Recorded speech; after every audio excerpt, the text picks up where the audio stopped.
성인들은 영어 회화학원에 왜 등록을 할까요? 그들의 목적은 영어가 최종 목적이 아닙니다.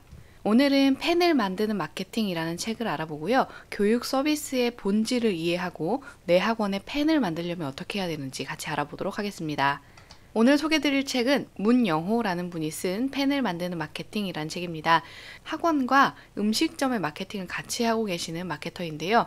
문영호 마케터는 이 책에서 고객의 신뢰를 얻어서 우리만의 펜을 만드는 것이 오늘날 가장 필요한 브랜딩이다 라고 이야기를 합니다. 그러면서 펜을 만들려면 어떻게 해야 되는지, 브랜딩을 시작하려면 어떻게 해야 되는지 그런 이야기를 하고 있는데요.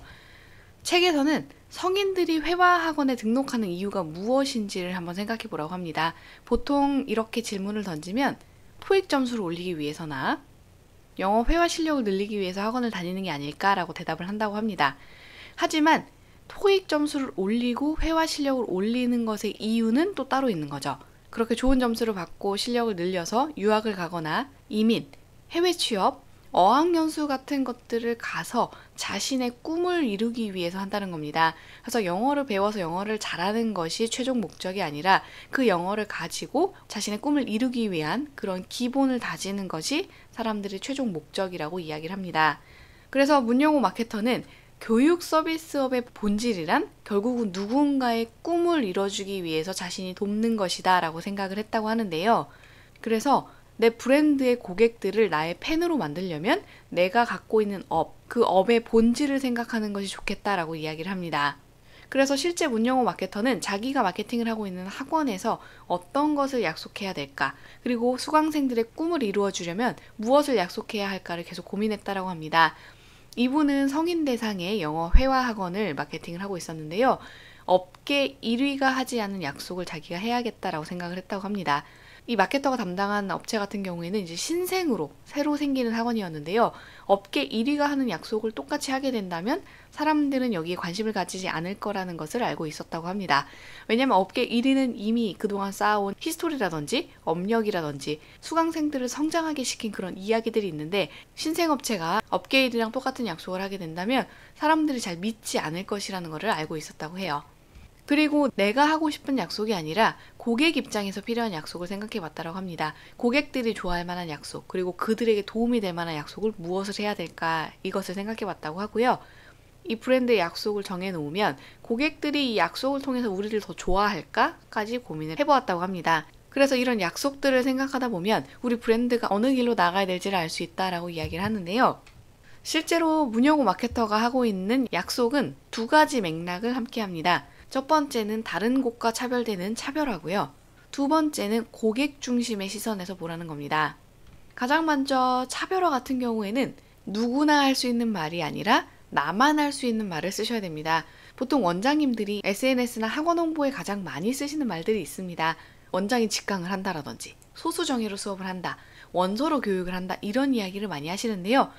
이런 이야기들을 쓰실 때는 나만 할 수 있는 말인지, 아니면 이 단어를 가져다가 다른 학원에서 써도 거기서도 먹힐 만한 말인지, 그런 것들을 생각해 보시면 좋습니다.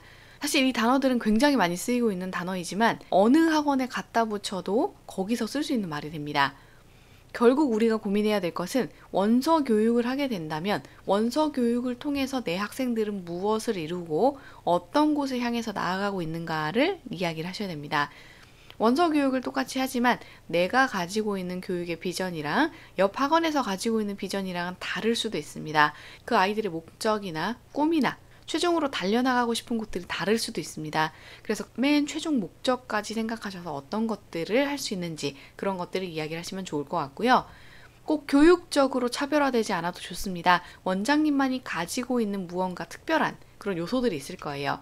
어린 아이들을 위해서 등하원 서비스를 해주신다라든지, 아니면 우리 학원은 다른 학원과 다르게 꼭 어떤 퀄리티를 갖고 있는 선생님을 뽑는다라든지, 그리고 우리 학원은 영어 학원인데 수학을 전문으로 하는 그런 선생님들이 숙제를 도와준다, 이런 다른 학원과 차별화되는 이런 요소들이 있다면 그런 차별화된 요소들을 더 강조하고 사람들에게 각인시키는 게 굉장히 중요합니다. 그리고 두 번째는 고객 중심의 시선인데요. 가장 먼저 생각해 보셔야 될 것은 고객이 내 학원에서 가장 기대하는 것이 무엇인지를 생각해 보셔야 됩니다. 내가 고객들에게 어필할 수 있는 요소가 여러 가지가 있겠지만 그 중에서 고객들이 가장 좋아하는 것이 있을 겁니다. 예를 들어서 고객들은 내 학원의 교육보다는 선생님의 퀄리티라든지 아니면 시설이라든지 이런 것들을 더 보고 오는데 나는 다른 이야기를 계속 하고 있다면 그 사람들에게 어필할 수가 없을 겁니다. 그래서 내 고객들이 내 학원에서 가장 기대하는 것이 무엇인지를 아시는 게 중요하고요.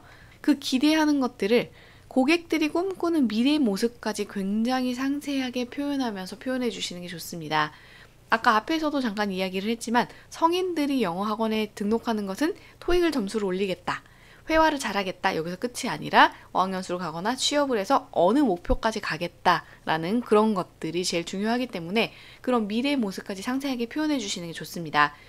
중고등부 같은 경우에서도 수능을 잘 보는 것이 끝이 아니라 수능을 잘 보고 외국에 있는 대학에 간 다음에 거기서 조금 더 다른 경험을 하고 아이들에게 넓은 시결을 쌓고 그 다음에 그 아이들이 어떻게 자라날 것인가까지 상세하게 표현해 주시는 게 굉장히 중요할 것 같아요. 그리고 이렇게 표현을 하실 때는 고객이 가장 듣고 싶어하는 단어를 사용하시는 게 중요합니다. 내가 사용하고 싶은 단어가 아니라 고객들이 반응하는, 그들이 호기심 갖는 그런 단어들이 있을 거예요. 그래서 그런 단어들을 사용하시면 훨씬 더 사람들에게 호기심을 나게 하고 내 학원에 대한 관심을 갖게 할 수 있는 그런 브랜드의 약속을 만드실 수가 있습니다. 브랜드의 약속이라고 하는 것은 결국은 브랜딩으로 연결이 됩니다. 내 학원을 어떻게 보이게 할 것이고 사람들이 다 같은 시선으로 내 학원을 바라볼 수 있게끔 그렇게 브랜딩을 하는 건데요. 내 학원이 가야 할 길과 사람들이 좋아할 만한 비전을 제시하는 브랜드의 약속이 없다라고 하시면 지금부터 하나씩 생각해 보시면서 내 브랜드의 약속을 만들어 보시는 걸 추천을 드립니다.